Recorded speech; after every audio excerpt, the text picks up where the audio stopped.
Welcome to the Alpha Girl Confidence Podcast, where we are empowering youth female athletes to play and live confidently. My name is Shay, and each week I will bring you new episodes to teach you the strategies and tools that you need in order to live a confident, empowered life both on and off the playing field. Welcome back to the show. Today is episode 100. Super excited for you to be here. Before we get into the episode today, I really just wanted to take the time to thank you for listening to the show. Whether you just started or whether you've been listening since episode 1, I appreciate you. I appreciate your support, and I really hope that this show has not only changed the way you play on the field, but has changed the way that you live your life. So again, thank you from the bottom of my heart for being a loyal listener. So on today's episode, I have been getting a lot of requests. People said, oh, let's bring Tobin Heath on. Let's bring all these professional players. So it's not Tobin Heath, but it is a professional player and also a friend. So Lauren Silver played college soccer at the University of Florida and then went on to play professionally in Europe and in the NWSL, and then went and played in the World Cup with the Jamaican National team. She is also an entrepreneur and has 2 businesses where she helps college and pro athletes to build their brand and also helps high school student athletes to get recruited and professionally market themselves. So in this episode, we dive into what it really takes to play at the highest level, how to separate yourself from the pack, and why you need to forge your own path if you really want to be successful both on and off the field. I love this episode because Lauren is just straight up. She is going to give you the real truth, how it is, and she has an awesome story, a story that most people don't know, and a story that is unlike any other. So I can't wait for you to check out this episode. If you enjoy it, please share it on social media. Share episode 100. I want to make this big. I want to get this out there because I know this episode is going to help a lot of people. So thank you again for being an awesome listener. I appreciate you. Enjoy the show. Lo, what's up, girl? Thanks so much for coming on the 100th episode. Can't wait to get in. And I know that a lot of my players were like, hey, let's bring on a professional player for number 100. I was like, all right, let's get it. So I got you. So I'm excited. So thank you for coming on. Yeah, of course. I'm excited to be here. Cool. So with that being said, I kind of always hate the question of like, tell us about your background. But I think that it would be valuable because I honestly don't really know a lot about your background either. Yeah. So if you just want to like, tell us like, I don't know, where did you start and how, and we'll get into it a lot more as we go, but like, how did you get to where you're going and like, what are you doing right now? Yeah. So starting way back, I'm from Miami, Florida. And so being from South Florida, there's like a bunch of cultures and like different people that play soccer. Soccer is like huge in South Florida.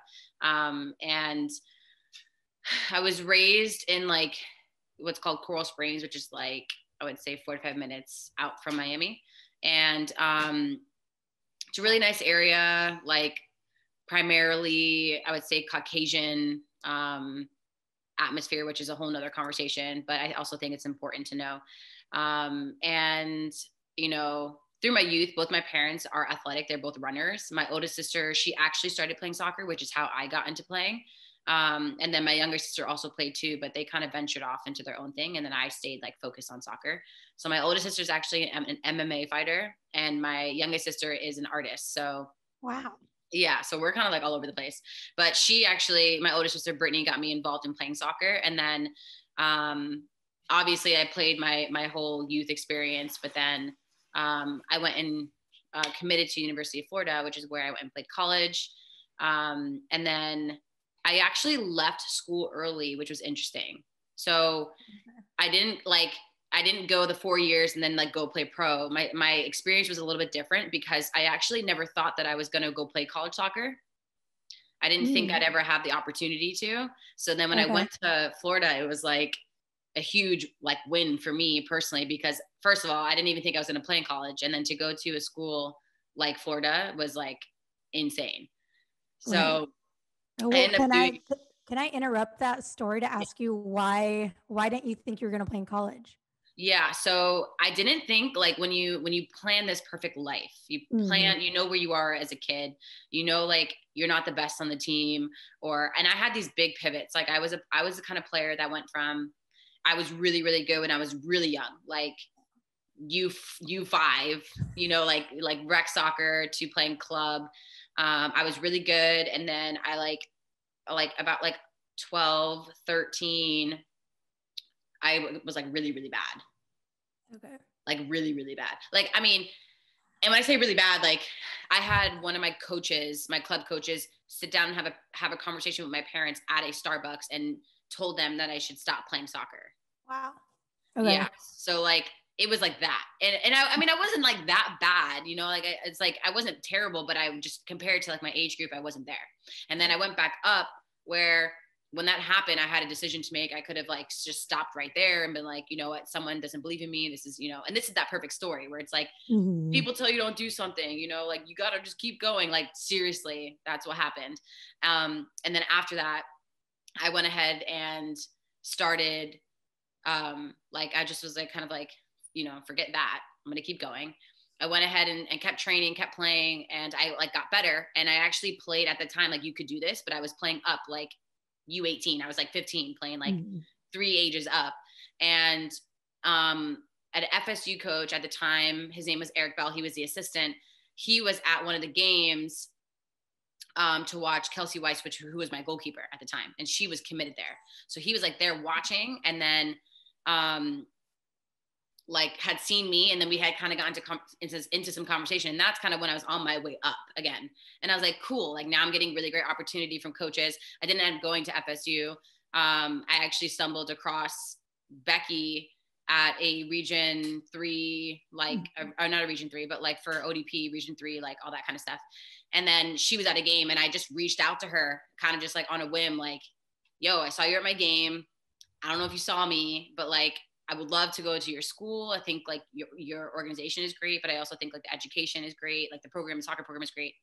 And I would love to like come to your school. And she like messaged me back and was like, yeah. And I was like, okay. And then when I went on when I went on that visit, I officially committed, like verbally. Wow. So it was like one time, like I just went there, boom, and kind of like had that opportunity. But I went like this, like my whole career was like at a youth level was like up, down, up, down, up. And then I fell into Florida. Okay. So question then, why was it so up and down? Cause mine was too, like, I would say all the way through college, mostly, like youth and college, but why was yours like so up and down? What do you think the cause of that was? Well, I firmly believe that players develop, differently. I think everyone has like, I mean, from a hormonal level, like girls are experiencing different things at different times. Number one. Two, I also think it's your environment. And I just think it like you have peaks, and everyone has like a peak, and you do that at different times. I think I actually became the best player that I was meant to be, or I hit that potential after college. Okay. So like even through like my youth and then through college, like there were some girls on my team who were really, really good. I was like, wow, like they're really excelling. I don't think I ever hit that stride until even after college. So I just believe that everyone's process looks different. And I just think that as a young woman, you're going through these weird changes with your body, going through weird changes in your life. And it's also a matter of who your circle is. So like at the time too, who your friends are. And at the time I wasn't really surrounded by people who like could help me get to where I wanted to be. And I had to rely a lot on myself for that. Okay. I got you. What happened, or kind of walk us through after your collegiate career, where did you go from there? Cause I know like right now you're in like your professional process as well.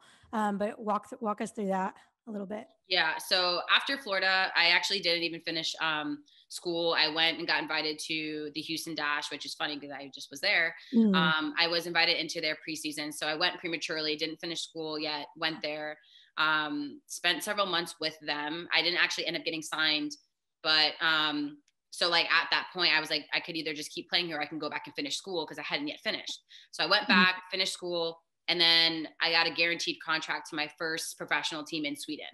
Like, and 8 days later, like I had graduated and like was flying off and living in Sweden at that time.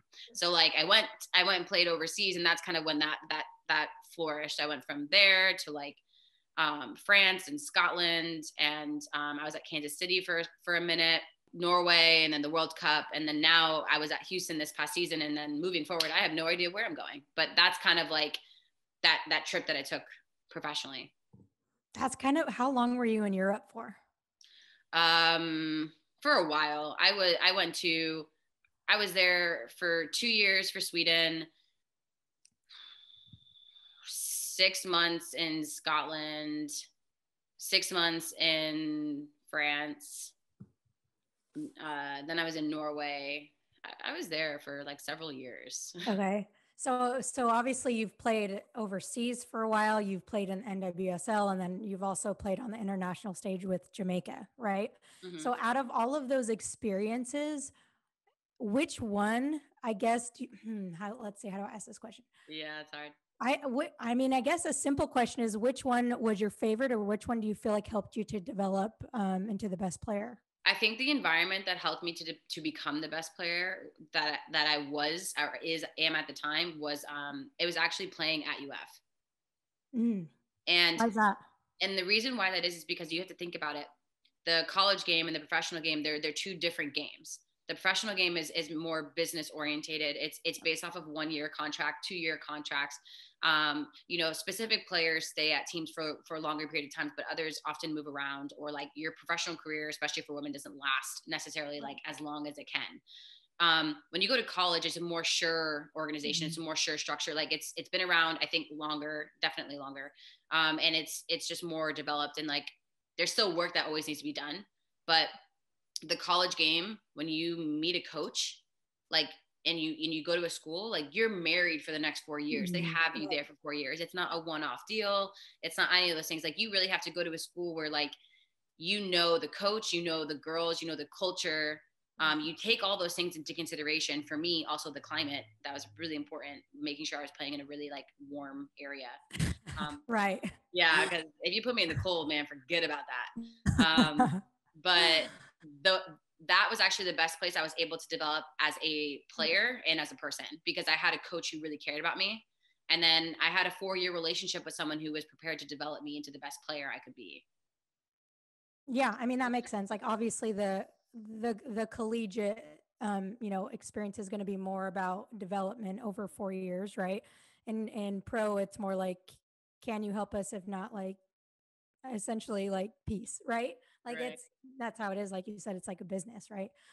So what about like on the national team? Because I obviously every country probably has, I don't know a lot about it, but different like selection processes. So first off, why did you decide, like, have you always wanted to play like on the international stage? And then what is like the selection process of that look like? So once again, I didn't even expect that to happen. So Yeah. I never expected to like be able to play in college. Like my career, my youth career, it didn't look like US national team youth camps. Like it didn't look like all those things that everyone thinks it's supposed to look like for you to be qualified as a decent player. Like didn't do any of those things. But yeah, I still was able to make it to UF. So like they're good. That's something to talk about. Right. But from the international stage, when I was at UF, I actually got the opportunity to go play with Jamaica for the 2015 World Cup, like for the qualifier. So that was 2013 and 14. Like we were doing qualifiers. And the way that works is you go through these small qualification rounds for the Caribbean. So the Caribbean has many countries. And the US, like we only have one. Like it's only us. But Right. we have CONCACAF, which has all these other smaller places, but the Caribbean itself has so many different countries. So you have to narrow down how to select those countries to participate in these qualifiers. So we have our own qualifiers that we go through, and there's like we had 2 stages of that. We had one that was in Haiti, and then we had one that was in Jamaica for this World Cup that was coming up. Okay. Yeah. But when I originally went with them, we went through our qualifying process, and I was actually a senior in college. So when that opportunity like came about to go play with them, I got a call, and I was just like, Becky, who's my coach at the time, sat me down. She's like, it's country over club. Like it's country over college. Like you get this opportunity only once in a lifetime. Like, of course, take this. So I actually had to miss some really important games at the time for the SSC, like to qualify for SSC championship and playoffs and all that kind of stuff to go. And it was really sad because we actually lost like a really important game. I think 2 games, but to go play. And that was when I kind of got my first opportunity to go in there. And of course, like I could have played with the US or maybe played with Jamaica. I also have other ethnicities as well that I could have technically represented. But when an opportunity comes like that to get international number one experience, and then two, just to have that, you know, like on your resume, like it's a really big deal. So to say that I didn't want to play for the US isn't accurate. Like I would have loved the opportunity to, but I was never going to like close that door just because, or close down an opportunity that came my way just so I can continue to wait for that. That wasn't my priority, but for other players it might be, but for me it wasn't. So that was like the first time I kind of like stepped into the space. Yeah, I mean, I this is like a selfish question because I can't imagine what it would be like to play on that stage with like the players that you played with and against. So like, what was the coolest part about playing in the World Cup? And like, was it everything you ever dreamed of, or what was the experience like?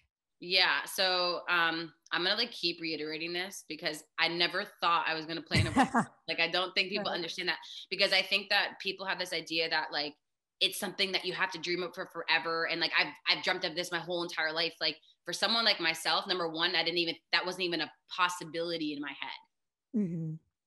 Yeah. It wasn't gonna be a thing. The other thing is it wasn't ever something that like, as bad as it sounds to say, it was never something that like I was like dying to do. Yeah. I loved the game. I wanted to be a doctor. Like I had all these different things. Now the difference though is I kept a lot of opportunities open for myself. So that's what allowed me to like be able to branch off and do these things. But this, like, just so you know, it's not a typical story where I've dreamt this up my own whole entire life and like whatever. Like we all have our paths, and like for me, I never knew I was even going to be capable of having this opportunity. So being able to have the opportunity that I did have, one of the best things about the World Cup for me was being able to get like step on the field, and then when the game is over, to see my parents in the stands. And I think for me and my family, like that was the biggest, I think that was the most monumental piece of the entire situation, because all of the work that like they had done and put in, and the time and the energy that we know what we had to do to get to that position. That moment was, I think, hands down the best part. Like playing in a World Cup, like I've prepped my whole life technically, because it's just a game. Right. Yep. It's just a game. It's just on a bigger platform and on a bigger stage, but it's the same game. It's 90 minutes. You have four corners, 2 goals, 22 people on the field, and you play soccer, and there's referees, and like you score goals, and that's it. So it's the same game, right? Yeah. But you know, for me, I think that's the most monumental aspect. And like I said, I've prepped my whole life to get there as a person and as a player, to be able to play against some of the best players in the world, and then to be amongst one of those best players in the world. Like I can say, like I have played against the best. I've qualified as being the best for the country of Jamaica, and being selected for that team, and then representing a really great FIFA tournament, and having my parents, who between me and them know really what it took for us to get there. Like that's really what it's all about. Yeah, and that's actually a good segue to like pretty much every single girl that I talk to, or that's in my program. Like when I ask them, "Hey, what are your goals? What are your dreams?" It's like, I want to play for sure collegiate or pro and internationally. Like most girls say that, right? And so that's almost every girl that's playing soccer right now. That's very likely one of their dreams, right? So like really, for you at least, what do you believe that it really takes to reach that level? Because everybody wants to get there, right? But what does it really take? Yeah, so I just think it takes a really bold personality, because it takes individuality. I think at a young age, if I was talking to your girls right now, they're all looking for approval amongst one another. Yep.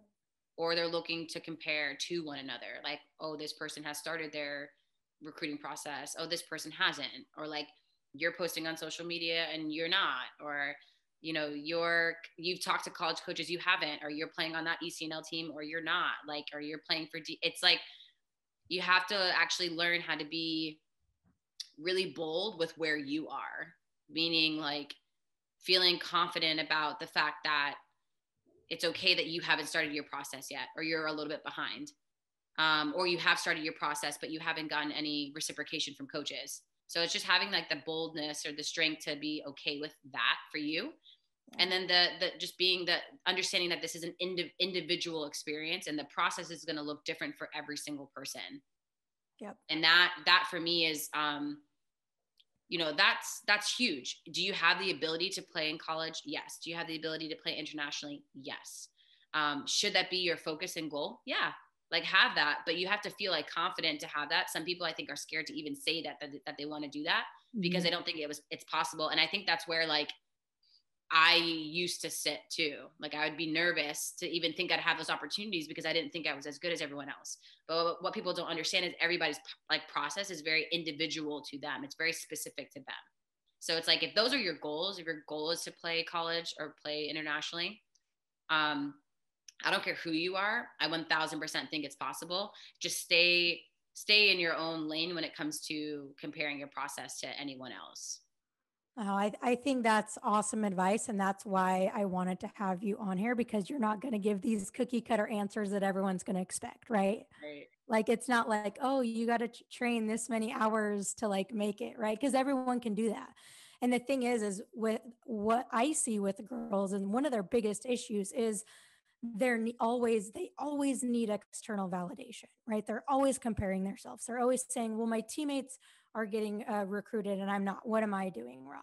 Right? And I did a Q&A with a team a couple of days ago, and they were kind of struggling with that too. And I was like, just what you said, it's like everyone has their own path. So Right. wherever you are now is where you need to be, right? Always striving to be better, but stop trying to like follow someone else's path. I mean, think about it. Like every person you're talking to, Yeah. like majority of people who are really serious about going and playing in college and playing Mhm. internationally, they're all putting in the same amount of hours, pretty Yeah, much. exactly. They're all putting in the same amount of hours. They're all working hard. They're Yep. all working on their dribbling, their passing, their receiving. They're all working on checking off the ball. They're all working on having their head on a swivel. They're all doing all the things. So it's not like I can sit here and be like, hey, make sure you use your back foot. Or like, Right. oh, you want to play professionally? Well, you need to go for a run. Like they're doing all the Yeah. things, especially now. Like I feel like this generation is like pumped up even more. Like they have the pressure. Like they know now they have all the resources. They know Exactly. what needs to be done, and the majority of them are actually doing it. The difference is internally and mentally what is happening off of the field. What happens when you're not training? Like what other training are you doing? What mental training are you doing?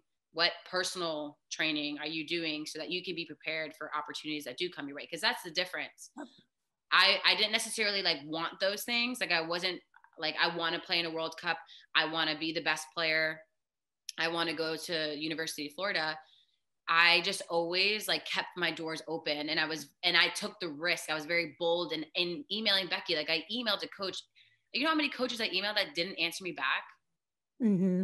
So I emailed hundreds of coaches, and relentlessly without fear of like rejection, because I was just bold, and I was okay with like failure. Like I was okay if a coach came back to me or didn't come back to me and said no, or like just didn't even answer me at all. Like I was prepared for that piece, but I always just asked. So like Right. that's why, like I just put myself out there and I said, "Hey Becky, I saw you at my game. Like, did you happen to see me?" And she was like, she was actually there to see someone else. Yep. Mm-hmm. You That's know, why I got recruited too. They weren't there to watch me. right? Exactly. And I just saw her, and I was like, I told my mom, I was like, "Oh my gosh!" Yeah. She's like, "Who?" Because my mom doesn't even know. Like she didn't know like anything. Yeah. Who? And I was like, "No, like she's a coach from yeah." She's like, "Okay, you should email her." I was like, "I should." She's like, "Yeah." And I was like, "Yeah, okay." And like I just emailed her, and it was like, Mhm. I wish I like maybe like I still have that email, but Yeah. it was just like it was very like forward. I saw you. Did you see me?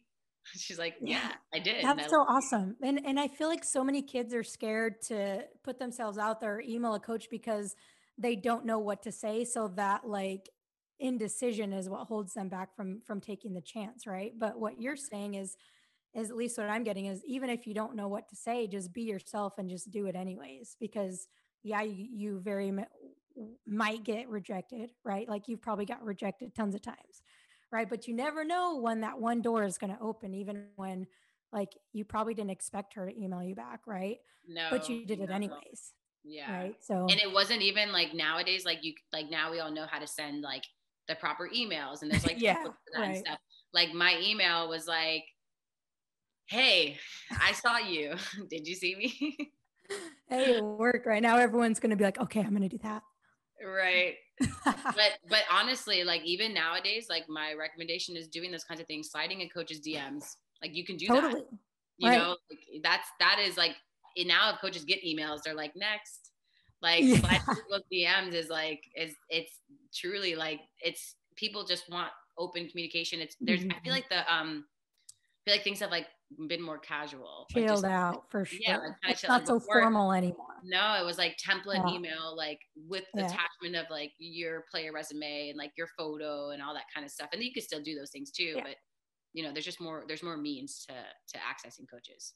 Yeah. And especially like now with how things are, I think that's even accelerated things more to be even more chill and like get creative and finding ways to like open up those doors and stuff. So that's a really good point. Yeah, So definitely. speaking of like opportunities and rejection, like what was one of the hardest things related to rejection that you've ever been through, or even just like failure? Like, what's your biggest failure, or your the toughest moment in your career where you were like down in the dumps? What was that? Um, well, I don't call it like the failing aspect I think is great. Like the failure I look forward to now. Mhm. I didn't really Yep. see it like that in the past. Yeah. I would say like one of the biggest turning points for me as an athlete was between my like freshman, like my sophomore year, freshman, sophomore to junior year, like that area. Mhm. As a freshman, like I went in, I was like number 4, like number 15 out of 15, like for like I was like not supposed to like play, not supposed to be that player. But I did come in and I made a really great first impression. I got some starts as a freshman, which was huge. My class was huge. I got some starts. I got like playing time, but then I was benched sometimes, like just 0 minutes. Mhm. Which, but For as a sure. freshman Yeah. at UF, you know, with 15 other or 14 other people coming in, like I mean that makes sense.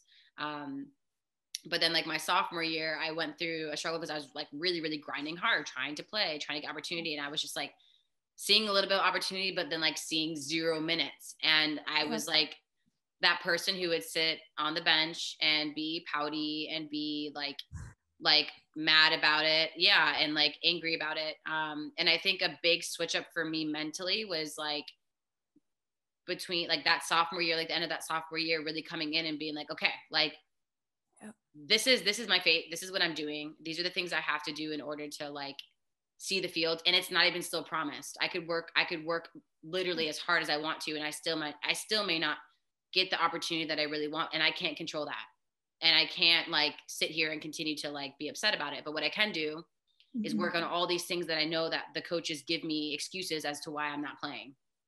Oh, Right. you're not as fit as this person, you're not as fast as this person, you're not crossing the ball enough, you're not doing this. These were all the things like I worked on in that period of time. And Mhm. then still knowing that I may not play even if I did those things. And so Right. like I as a player, I think I was failing myself those first 2 years because I was so caught up with like playing, like being a player that played and getting large minutes and trying to get starts and like pouting when I was on the bench. Like I was losing myself as a player and a person. And the the triumph to the story, because I don't believe in failure. Like I think failure Mhm. exists, but I think it's just truly an opportunity to like revolutionize what you're doing and Yep. become the next best version. So it's like great, like that happened. And then I recognized it. I looked in the mirror and I was like, okay, we're gonna do something different. So that next off season, like I went hard. Like I was killing, like I was like, I'm killing myself with fitness. I'm getting all the touches. I'm doing the most. I was there like the full year. I had been there like for 3 years straight, pretty much, like just continuing to develop and get better and get better and get better. I was like one of the fittest people on the team. My mentality was just like unshaken. Like if I like because I used to get upset with the mistakes I would make on the field. My resilience Mhm. was really low. I'd make a mistake, it ruined my whole entire game, it ruined my mood, it ruined my day, everything. So I just became someone who like on the field like physically was able to perform, but then mentally I was just like really rock solid. Like I was just someone Mhm. who like, if I made a mistake, I went and like moved on, like next best play, like next best thing. And then, just became someone who was more in a leadership role because my attitude was better. And like, I was more positive and I was able to impact people around me in a more positive way rather than in a negative way if I wasn't playing or something bad happened. So that Yep. was like, I would say the thing I failed the most at, but I was able to then recognize and, change it. That sounds like almost identical to like my junior year. Like my junior year was like I just sat on the bench so much. And for me, it was pouting too. Like I remember we were in the Mountain West Conference Championship and I was sitting the bench and we won. And I was just like so pissed off. Like I couldn't be happy for my team because I was so angry. And I kind of had the same shift where it was like, for me it was like I was like blaming other people for my lack of playing time, right? I was blaming my coach, I was blaming my circumstances, but my shift was like taking responsibility for my own development and for my playing time, right? And same thing, it's like I worked my butt off that off season, right? And I like went into a leadership role, so very same thing. But I love what you said about failure is it's about like revolutionizing. I think that's what you said, right? Like Yeah. revolutionizing yourself. And that's the thing is I don't really like there's no such thing as failure unless you like quit and give up, right? That's like true failure. So I love how you said that. That's really cool. So you're pretty short, right? 5'2". I'm 5'1" and a You're half. like, you're like, girl, how'd you know that? A half, yeah, because it says on Okay, the so internet. you're They they gave me an give you a extra half half. inch on the internet. Yeah.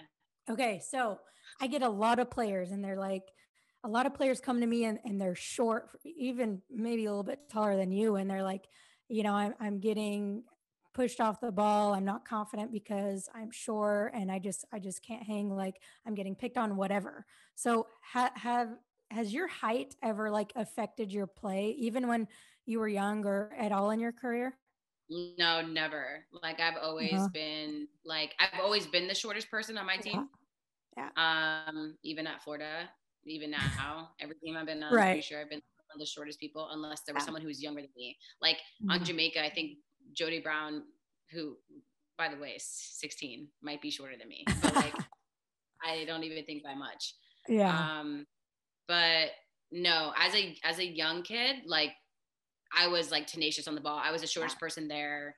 I never personally struggled with it, and I never get it when people tell me that. Like I've had parents who Yeah. tell me that, and I'm like, are you hearing yourself? Like you're pretty much Right. saying that there's like something about you that makes something impossible for you to Mhm. actually do.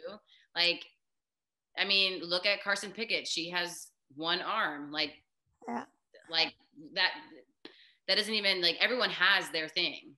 Mine happens to be my height, but my height is actually my advantage. Thank you. Like, like the fact that I'm so low to the ground, I have a lower center of gravity, I have better balance, better coordination, I'm much quicker. And honestly, my height isn't even my biggest problem, it's my speed.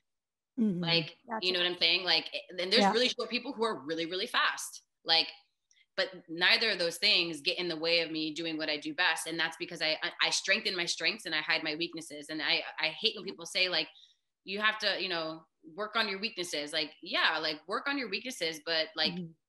a college coach doesn't recruit a player because of their weaknesses. They recruit them because of their strengths. And like Right. Lauren does that all the time because it's Yeah. so true. Like, why would, like, a college coach isn't going to give you a call and say, hey, I love how slow you are. Like, the actual reason why I'm calling you today, because I really am interested in like, like that change of pace is just so slow that's the reason why I want you. Like, that never happens. Right. People call you, they talk to you, and they accentuate and talk about your strengths. So why are you not doing the same thing?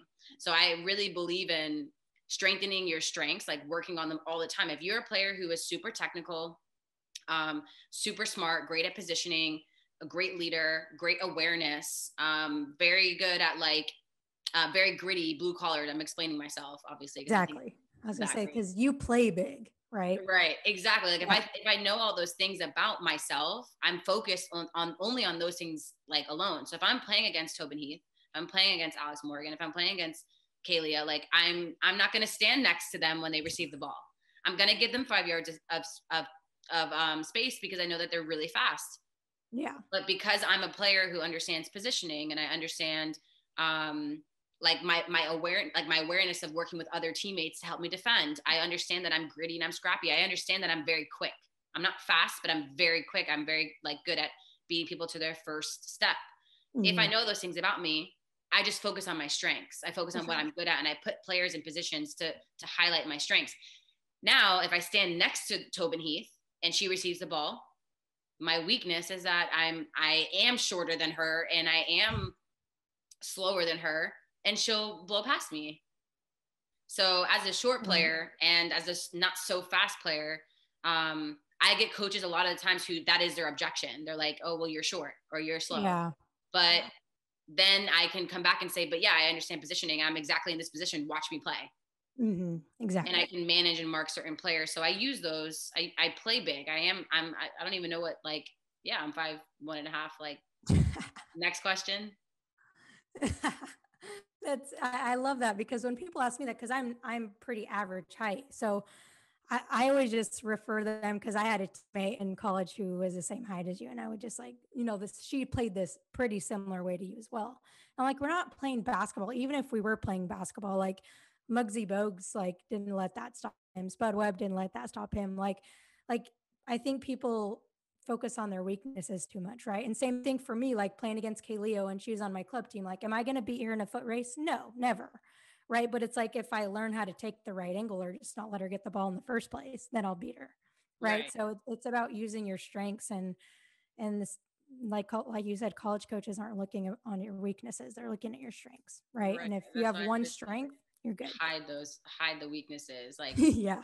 Like if I know that the that like my height is an issue, because I do go against people who are really, really tall, and I'm a defender. Yeah. So I do get like goalies that punt the ball. I have won headers over other players because my vertical is great. So I am short, but I can jump. Like I can get up there. Number one. Number two, when you're ever defending against someone who is taller than you, it's about getting a body on them. Like, you're affecting the play. It's not necessarily do I win the ball. It's how do I affect the play? How can I disrupt the play? So it's getting a body on someone so they can get a perfect header off. Like, that's your job. Exactly. Or it's about what happens after that header is done. How do you recover? Do you track back and win the next pass? Or are you someone who, I lost a header, so I can't go get it? Like, those things have never stopped me in the past. And like I said, like, it doesn't bother. It's never a thing in the first place. If someone says, oh, your height, like, you should see my vertical. It's really good. Like, that's what, you know what I'm saying? Like, that's what I say. I'm like, I can, like, I have bunnies. Yeah. Like, yeah. Yeah. So anytime someone comes to me now with, hey, I'm short, I'm just going to take this part of the up and just be like, here you go. Yeah. Lowe's got you covered. So yeah, I'm like I'm below average height. Like, definitely, like drastically. I love it. Cool. So let's shift into, I want to ask you a little bit about what you're doing off the field with your business is like, so just break it down. What are you doing off the field as far as your business is going? And then I'll fire off questions as they come. Yeah. So quick little segue with this. Yeah. First of all, being that I'm an athlete, like a professional athlete, I've been playing. I was just with Houston last season. What's really cool is, like, I'm still able to play and develop myself off the field. Yep. And that's just something I really want to reiterate, because for these youth athletes and a lot of the changes that are coming up with the NCAA, there's a lot of room here for you to grow as a person as well and develop stuff for yourself. It's about, like, these clubs and the leagues and the teams that you play for. It's about representing what's on the jersey. But a lot of times we forget, or we don't know, or the system doesn't teach us how to represent the one that's inside of it. And it's really important that as people, we can, like, really sit down and be like, okay, like, what do I want? Like, is soccer the end all be all? Like, what are all those things? And for me as an athlete, along my process, I kind of understood that while I love playing, like, in representing Jamaica and playing for UF and going to all these countries and playing pro, you start to kind of lose, like, yourself when you're in all these places all the time. And it's really important to, like, really be in touch with who you are and what's important to you. So along this journey of playing pro, I've been able to start to establish my businesses and start to build my own brand and start to focus on those things. And I think that is such an important role for these young athletes to understand, that if you're someone who, I had a 13-year-old the other day, or 12-year-old the other day, get on a phone call with me to talk about one of the programs I have, because she wants to be an entrepreneur and an athlete. Dang, that's awesome. right. And I'm Yeah. saying like, good for her. Number one, for recognizing that. Number two, for even having the courage to ask me that and to Yeah. feel comfortable enough to be her age and to inquire about something like that. Like I've never had that before. And I think that that's like really cool. So Yeah. along this process of being an athlete, like I've developed, my business is called Silver But Gold. And I've named it that because my name is Lauren Silver, and everything that I do, like I had this standard of excellence. Like it has to be gold. It has to be amazing. So that's kind of like the mantra that I've always like just kind of lived by. And it became like my business. And inside of it, I just work with, number one, a lot of entrepreneurs like yourself, like myself, who are looking to build what they're creating of like what their platform is right now and build businesses and brands off of them, because especially as athletes, like we automatically have influence. Right. We automatically speak to an audience. So I really help people kind of hone that in, focus on it, and learn how to, number one, market it properly, communicate the message properly, and just really feel proud and passionate about what they're doing. And then the second business that I'm actually stepping into with Lauren, which is called The Unknown Athlete. It was Unknown Territory. And we work with athletes specifically on going through this college recruiting process, you know, so they're not going through it alone. So they don't feel overwhelmed by, how do I talk to this college coach? Or like, is this person going to ignore me? You know, or how do I stand out to them? So on and so forth, because, you know, COVID's been crazy. So I have those two businesses, but all along I'm still playing professionally. And that's I know what how I you think do it. but that's what's so great about what I do, is that I love those I love being an entrepreneur. I love those businesses, and being able to like be able to do that while I'm living in Houston and playing professionally is like the best thing, because when I go to practice, like all the girls that are probably listening to this, like I don't go to practice like I have to play good today, like oh my gosh, my touch can't be bad, or like I hope that the coach like starts me today, or you know, I really like I hope Olivia passes me the ball today. Like I don't think about those things, because I have other things that I'm passionate about, and I go to practice like free, relaxed, like without expectation, without standard, without judgment ahead of time. And so because of that, I can feel like I can have fun at practice instead of trying to make it like a constant competition all the time against other people, when it really should just be a competition against yourself. That's it. Mic drop. I got my mic, but I can't drop it. Right. Okay. So well, as you were talking, I think that we should do another episode with you and Lauren where we talk about unknown athlete more. Yeah. Yes. Okay. Yeah. So we'll do that, because I know like, we're running out of time. So we'll do another episode soon where we can talk about Yeah. that, because every time someone asks me about college recruiting, I'm like, go see Lo and Lauren. Yeah. You know, like go see them, because they are the best in the business. Yeah. So if you are trying to get recruited, where can they find Unknown Athlete? So there's the Unknown Territory. They can follow us on Instagram by typing that in without the O, UNKNWN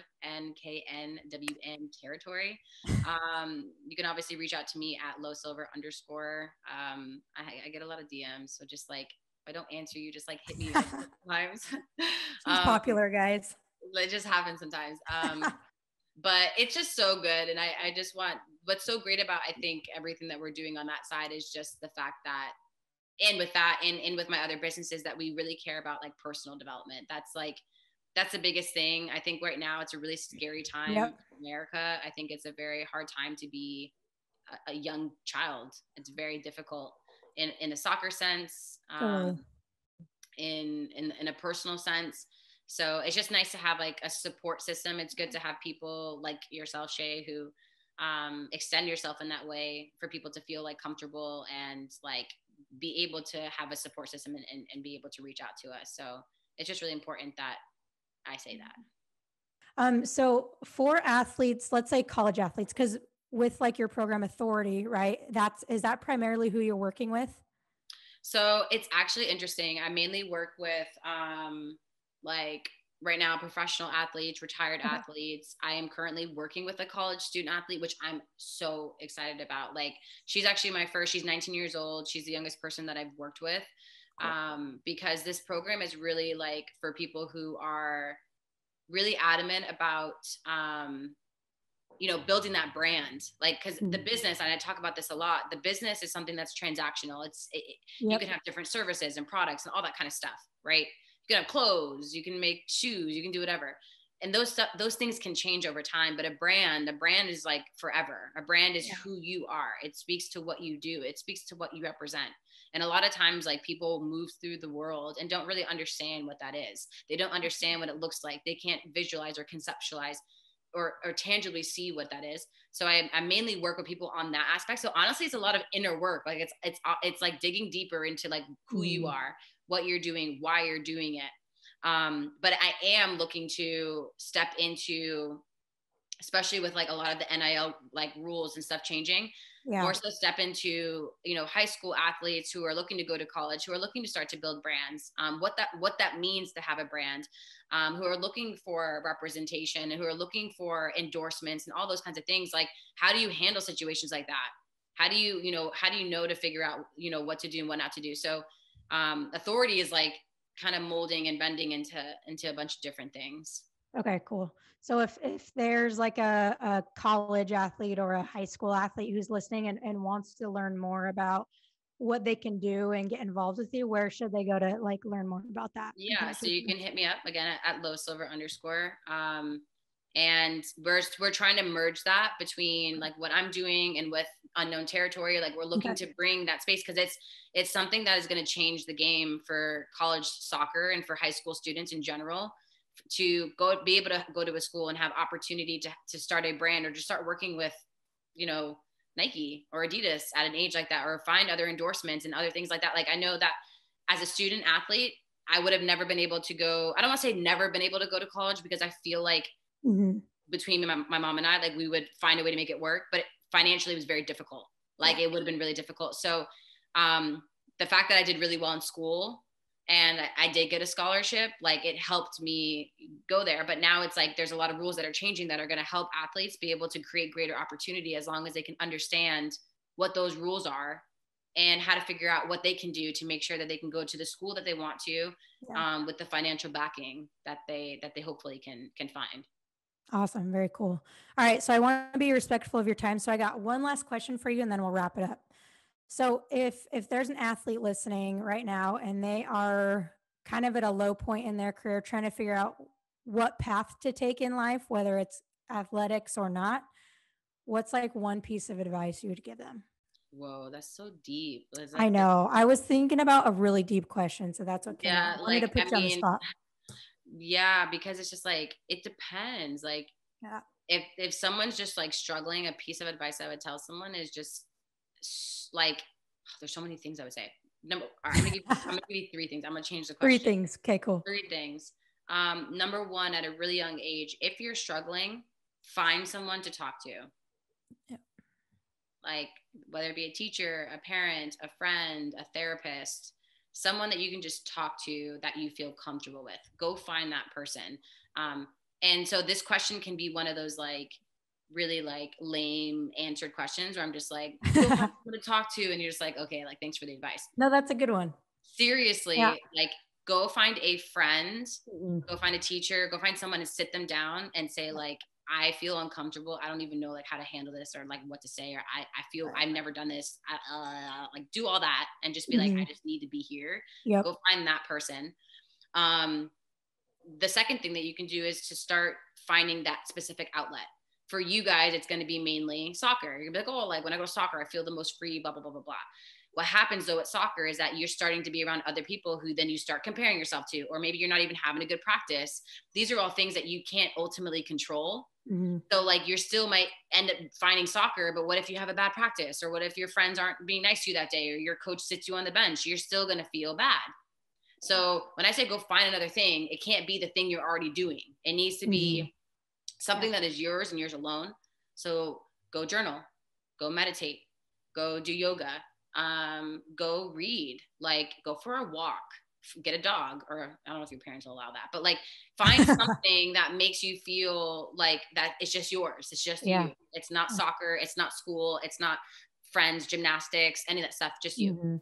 Love it. And then the final thing is, um, just be like, try. This is so like, it's such a I keep forgetting, I'm like talking to like little kids. So I'm like, just be really grateful for stuff. But like, they're like, okay, like whatever. But it's true. Try to find some like gratitude, things that you can control to be grateful for. So for instance, when I say that, it's not like I'm grateful like I got an A+ today on my homework. Getting an A+ on your homework isn't something that you can truly control. Yep. Okay. If your teacher decides to not like you that day, even though you got all their answers and they might have just given you one wrong just to do it, like you actually can't control that. What you can control is your attitude, your behavior, and how you respond to things. That is it. Everything else in your life you cannot control. So write down things that you're grateful for and just speak them into existence, like the sun, or like or the flowers, like stuff like that. I love it. You like took that question and made it way better than I could have ever done. So that was awesome. I love it. So Lo, thank you so much again for doing this. I know I got a lot of value from it and learned a lot from you. And so I think everyone listening, no matter mom, dad, coach, grandma, grandpa, whoever is listening, I think they'll get a lot out of it and kind of hearing your story and how you've made it to where you've made it. So I appreciate you coming on again. Of course. Thank you for having me.